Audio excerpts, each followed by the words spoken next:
जय श्रीकृष्ण. नमस्कार मित्रांनो, सुप्रभात. आजचा दिवस तुम्हाला आनंदात, सुखात, समाधानात जावो. आपल्या हातून चांगलं सत्कर्म होणं ही श्रीकृष्णाचरणी प्रार्थना. आपण गीतामधील अध्याय 6 ध्यानयोग या संदर्भात विवेचन करत आहोत. तरी आपण आता पुढील श्लोकाकडे वळूयात. आत्मोपिमेन सर्वत्र समं पश्यति यो अर्जुन सुखं वा यदि वा दुःखं स योगी परमो मतः. हे अर्जुन, आपल्या स्वतःच्या तुलनेने सर्व जीवांकडे त्यांच्या सुखामध्ये आणि दुःखांमध्ये वास्तविक समतेने पाहतो तोच परिपूर्ण योगी होय. तात्पर्य: कृष्ण भावना भावित आहे तो परिपूर्ण योगी होय. त्याला आपल्या अनुभवाच्या आधारे सर्वांच्या सुखाची आणि दुःखाची जाणीव असते. जीवाच्या दुःखाचे कारण म्हणजे त्याला भगवंताशी असलेल्या आपल्या संबंधाचे झालेले विस्मरण होय, आणि सुखाचे कारण म्हणजे श्रीकृष्ण हेच मनुष्याच्या सर्व कर्माचे परमभोक्ता आहेत, सर्व भूमी आणि लोकांचे अधिपती आहेत आणि सर्व जीवांचे प्रामाणिक हितचिंतक आहेत. हे जाणणे होय. परिपूर्ण योगी जाणतो की प्राकृतिक गुणामुळे बद्ध झालेला जीव हा श्रीकृष्णांशी असलेल्या आपल्या संबंधाची विस्मृती झाल्यामुळे त्रिविध भौतिक तपांच्या अधीन होतो. कृष्ण भावना भावित असलेला मनुष्य हा सुखी असल्याकारणाने तो श्रीकृष्णांच्या ज्ञानाचा सर्वत्र प्रसार करण्याचा प्रयत्न करतो. परिपूर्ण योगी हा कृष्ण भावना भावित होण्याच्या स्वतःचा महत्त्वाचा सर्वत्र प्रसार करण्याचा प्रयत्न करीत असल्याने तो जगातील सर्वोत्तम परोपकारी आहे आणि तो भगवंताचा अत्यंत प्रिय सेवक आहे.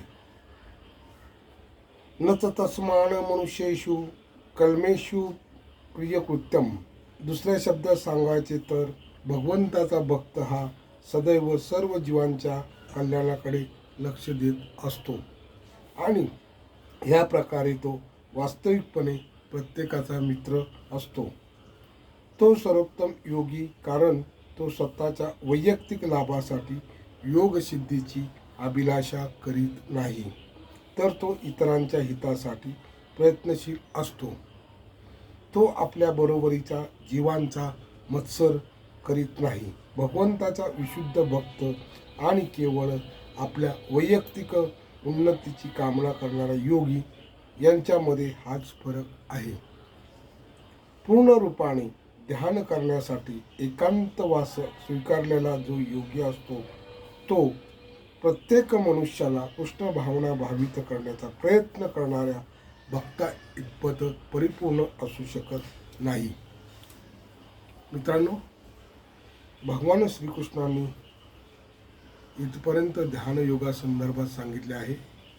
यानंतर आता अर्जुन काय म्हणतो ते ऐकूयात. अर्जुन उवाच: योऽहं योगस्तत्त्वा प्रोक्ताः सामेन मधुसूदन एतस्याहं न पश्यामि चंचलत्वा स्थितं स्थिराम. अर्जुन म्हणाला, हे मधुसूदन, तुम्ही सांगितलेली योग पद्धती ही मला अव्यवहार्य आणि असह्य वाटते, कारण मन हे चंचल आणि अस्थिर आहे. तात्पर्य: सुचोदेशे पासून प्रारंभ होणाऱ्या आणि योगी परमहा या शब्दामध्ये अंत होणाऱ्या ज्या योग पद्धतीचे वर्णन भगवान श्रीकृष्णाने अर्जुनाला केले त्या पद्धतीचा अर्जुनाने अस्वीकार केला, कारण त्याला वाटले की आपणही ह्या योग पद्धतीचा अभ्यास करण्यात असमर्थ आहोत. या कलियुगामध्ये सामान्य मनुष्याला गृहत्याग करून वनामध्ये किंवा अरण्यामध्ये एकांतवासात योगाभ्यास करण्यासाठी जाणे शक्य नाही. या युगाचे लक्षण आहे की मनुष्याचे आयुष्य अत्यंत अल्प असेल आणि या अल्पायुषी जीवनासाठी सुद्धा त्याला अत्यंत कठीण संघर्ष करावा लागेल. साध्या व्यावहारिक साधनांनी सुद्धा आत्मसाक्षात्कार करून घेण्याकडे लोक गंभीरपणे प्रवृत्त होत नाही. तर मग या कठीण योग पद्धतीबद्दल तर बोलायलाच नको. कारण या योग पद्धतीमध्ये जीवनविधी, आसनास्थ होण्याची पद्धत, स्थानाची निवड आणि भौतिक कार्यापासून मनाला अनासक्त करणे इत्यादी गोष्टी नियंत्रित कराव्या लागतात.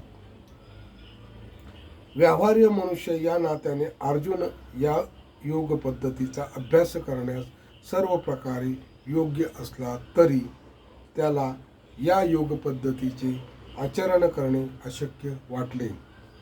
तो राजघराण्यातील होता आणि असंख्य गुणांनी युक्त होता. तो महान योद्धा होता, दीर्घायुष्य होता आणि सर्वात महत्त्वपूर्ण म्हणजे तो पुरुषोत्तम श्री भगवान श्रीकृष्णाचा निकटस्थ सखा होता. 5000 वर्षापूर्वी आता आपल्याकडे आहेत त्यापेक्षा पुष्कळ चांगल्या सुविधा अर्जुनाकडे होत्या, पण तरीही त्याने ही योग पद्धती नाकारली. वस्तुतः अर्जुनाने या योग पद्धतीचा अभ्यास केल्याचे आपल्याला इतिहासात कुठेही आढळत नाही. म्हणून वर्तमान कलियुगामध्ये या योग पद्धतीचे आचरण सामान्यतः अशक्यप्राय समजले जाते. अर्थात काही अत्यंत थोड्या दुर्मिळ मनुष्यांना ही योग पद्धती शक्य असू शकेल, परंतु सर्वसामान्य लोकांना ही एक अशक्य गोष्ट आहे. जर 5000 वर्षापूर्वी ही स्थिती होती तर सद्यस्थितीबद्दल काय बोलावे. जे या योग पद्धतीचे विविध योग संस्थांमध्ये आणि योग वर्गामध्ये अनुकरण करीत आहेत ते जर समाधानी असले तर केवळ कालापव्य करीत आहेत. त्यांना अभीष्ट ध्येयाचे पूर्णपणे अज्ञान आहे. चंचलम हि मनः कृष्ण प्रमादी बलव दृढम तस्याहम निग्रहम मने वायोरिव दुष्करणम. हे कृष्ण, हे मन हे चंचल, उच्चखल, दुराग्रही आणि अत्यंत बलवान असल्यामुळे मनाचा निग्रह करणे हे वायूला नियंत्रित करण्यापेक्षाही अत्यंत कठीण आहे असे मला वाटते. तात्पर्य, मन हे इतके बलिष्ठ आणि दुराग्रही आहे. ते जरी बुद्धीच्या अधीन असले तरी ते कधीकधी बुद्धीवरही प्रभुत्व गाजविते. व्यवहारिक जगात अनेक विरोधी शक्तीचा सामना कराव्या लागणाऱ्या मनुष्याला मन संयमित करणे निश्चितच अत्यंत कठीण आहे. मनुष्याला मित्र आणि शत्रू दोघांबद्दल कृत्रिमपणे समभाव असू शकेल, पण अंतिमतः कोणताही सांसारिक मनुष्य असे करू शकत नाही. कारण मनाला संयमित करणे हे वादळी वाऱ्याला नियंत्रित करण्याहूनही कठीण आहे. वेदांमध्ये सांगितले आहे की आत्मनं रतिनं बुद्धी शरीरं रतमेवच बुद्धिं तु सारथिं विद्धि मनः प्रग्रहमेवच. इंद्रायणी यावनी वर्षोषु गोचराण आत्मंद्रिय मनोयुक्तम भोक्त्या त्याहुन मनिर्विष्णिहा. भौतिक देहरूपी रथामध्ये जीव हा स्वार आहे आणि बुद्धी ही त्याची सारथी आहे. मन हे लगाम आहे आणि इंद्रिय घोडे आहेत. याप्रमाणे जीव हा मन आणि इंद्रियाच्या सहवासात सुख आणि दुःख उपभोगतो असे महान विचारवंत समजतात. बुद्धीने मनाला मार्गदर्शन केले पाहिजे परंतु मन हे इतके बलवान आणि दुराग्रही आहे की ज्याप्रमाणे जुनाट रोग औषधाच्या गुणकारितेवरही मात करतो, त्याप्रमाणे मन मनुष्याच्या बुद्धीवरही मात करतोय. असे मन योगाभ्यासाद्वारे संयमित केले पाहिजे. परंतु अर्जुनासारख्या संसारिक मनुष्याला असा योगाभ्यास व्यवहार्य नव्हता. आधुनिक मनुष्याबद्दल तर आपण काय बोलावे. येथे योजलेली उपमा योग्यच आहे की मनुष्याला वाहणाऱ्या वायूला आवरणे कठीण आहे आणि त्यापेक्षा कठीण म्हणजे उच्छृंखल मनाला आवरणे होय. मनाला संयमित करण्याचा सहज सुलभ मार्ग म्हणजे चैतन्य महाप्रभूंनी सांगितल्याप्रमाणे पूर्ण नम्र भावाने हरे कृष्ण महामंत्राचे कीर्तन करणे होय. याची विधी आहे सवेय मनहा कृष्ण पदारविंदयो. मनुष्याने आपले मन पूर्णपणे श्रीकृष्णामध्ये रममान केले पाहिजे. केवळ असे केल्यानेच मनास विचलित करणाऱ्या इतर गोष्टींमध्ये मन युक्त होणार नाही. त्यानंतर भगवान श्रीकृष्ण काय म्हणतात ते ऐकूयात. श्री भगवान वाचू असंशयम महाभावो मनो दुर्निग्रहम चलम अभ्यासेन तू कौंतेय्या वार घेण्याच गुह्यते. भगवान श्रीकृष्ण म्हणाले, हे महाभाऊ कौंतेय्या, चंचल मनाला संयमित करणे निसंशय अत्यंत कठीण आहे. पण योग अभ्यासाने आणि अनासक्तीद्वारे मनाला वश करणे शक्य आहे. तात्पर्य, अर्जुनाने म्हटल्याप्रमाणे एकीकोर मनाला वश करणे कठीण असल्याने भगवंताने मान्य केले. पण त्याच वेळी भगवंत सुचवतात की अभ्यास आणि वैराग्याने मनाला वश करणे शक्य आहे. हा अभ्यास म्हणजे काय? सद्यस्थितीत पवित्र स्थळी निवास करणे, परमात्रावर मन केंद्रित करणे, मन आणि इंद्रिय संयमित करणे, ब्रह्मचर्य पालन करणे, एकांतवासात राहणे इत्यादी कठोर नियमाचे पालन कुणीही करू शकत नाही.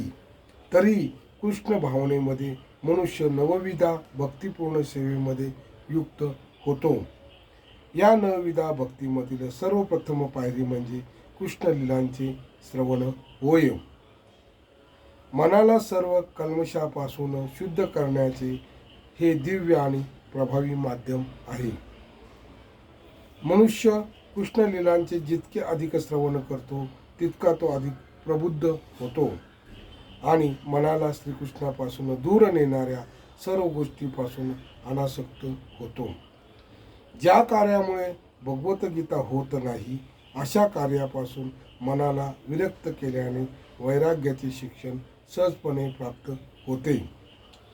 वैराग्य म्हणजे भौतिक प्रकृतीपासून अनासक्ती आणि अध्यात्मामध्ये मन युक्त करणे होय. निर्विशेषवादी आध्यात्मिक अनासक्ती ही कृष्ण सेवेमध्ये मन अनासक्त करण्यापेक्षा अत्यंत कठीण आहे. कृष्ण सेवेमध्ये मन आसक्त असते ही गोष्ट व्यवहार्य आहे, कारण कृष्ण लीलांचे श्रवण केल्यामुळे मनुष्य आपोआपच परमात्म्यावर आसक्त होतो. या आसक्तीला परेशानीभूती किंवा आध्यात्मिक तृप्ती असे म्हटले जाते. ज्याप्रमाणे भुकेलेल्या मनुष्याला अन्नाचा घास खाल्ल्यावर समाधान प्राप्त होत असते, भुकेला असताना मनुष्य जितके अधिक खातो तितका तो समाधानी होतो आणि तितकीच शक्ती त्याला प्राप्त होते. त्याचप्रमाणे भक्तिपूर्ण सेवा केल्याने मनुष्याला दिव्य समाधान प्राप्त होते, कारण त्याचे मन भौतिक विषयापासून अनासक्त होते. हे कुशल उपचार आणि योग पथ्य किंवा आहार यामुळे होणाऱ्या रोग निवारणाप्रमाणे आहे. म्हणून भगवान श्रीकृष्णाच्या दिव्य लीलांचे श्रवण करणे हा उन्मत्त मनासाठी केलेला कुशल उपचार आहे आणि कृष्ण प्रसाद ग्रहण करणे हा रोग्यासाठी योग्य असे पथ्य आहे. हा उपचार म्हणजेच कृष्ण भावनेची पद्धती आहे.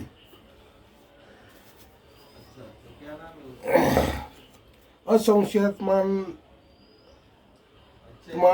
योगे दुष्प्राप्यम इति मे मतिः वैश्यतत्मानं तु यथा तथा शक्य आवाप्तुमुपायतः.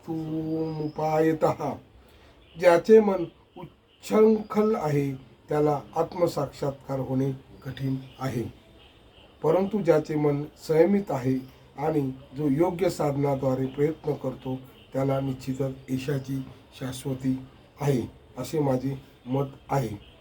तात्पर्य, भगवंत सांगतात की मनाला भौतिक कार्यापासून अनासक्त करण्यासाठी जो मनुष्य योग्य उपचारांचा स्वीकार करीत नाही तो कदाचित आत्मसाक्षात्कारामध्ये यश प्राप्ती करू शकतो. योगाभ्यासाचा प्रयत्न करताना मनाला भौतिक सुखोपभोगामध्ये रत करणे म्हणजे वरून पाणी ओतताना अग्नी पेटवण्याचा प्रयत्न केल्यासारखा आहे. मानसिक संयमनाशिवाय योगाभ्यास करणे म्हणजे केवळ कालापव्य होय. योगाचा असा हा देखावा भौतिकदृष्ट्या लाभदायक असू शकतो, परंतु आध्यात्मिक साक्षात्कारासाठी दृष्टीने पाहिल्यास असा योगाभ्यास व्यर्थ आहे. म्हणून मनुष्याने आपले मन निरंतर भगवंतांच्या दिव्य प्रेममयी सेवेमध्ये संलग्न करून त्याला संयमित केले पाहिजे. जोपर्यंत मन कृष्ण भावनेमध्ये युक्त होत नाही तोपर्यंत ते स्थिर आणि संयमित होऊ शकत नाही. कृष्ण भावनाभावित मनुष्य हा सहजपणे विशेष असे प्रयास न करताच योगाभ्यासाचे फळ प्राप्त करतो. त्यामुळे योगाभ्यासक कृष्ण भावना भावित झाल्याशिवाय यश प्राप्ती करू शकत नाही. मित्रांनो, आज या ठिकाणी आपण थांबूयात. जय श्रीकृष्ण. व्हिडिओ आवडल्यास लाईक करा, शेअर करा, कॉमेंट्स करा, सबस्क्राईब करा. धन्यवाद.